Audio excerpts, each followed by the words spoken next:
ఇప్పటికీ ఆరాధన చేసే పెద్దలను అడగండి, వెంకటేశ్వర స్వామి వారిని ముట్టుకున్నప్పుడు పసిపిల్లవాడి శరీరం ముట్టుకున్నంత మెత్తగా తగులుతూ ఉంటుంది అని చెప్తారు. అది విగ్రహం కాదు.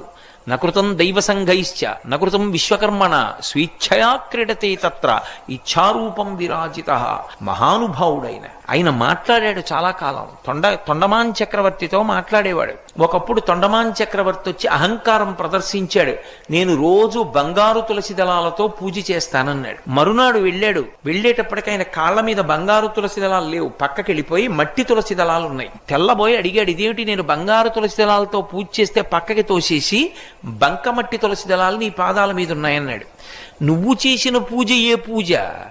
నేను బంగారు తులసి దళాలతో చేస్తున్నానని అహంకారంతో చేశావు, పక్కకి తోసేశాను. అంటే మరి బంకమట్టితో ఎవరు చేశారన్నాడు. పరమభక్తుడు ఒకడు ఉన్నాడు.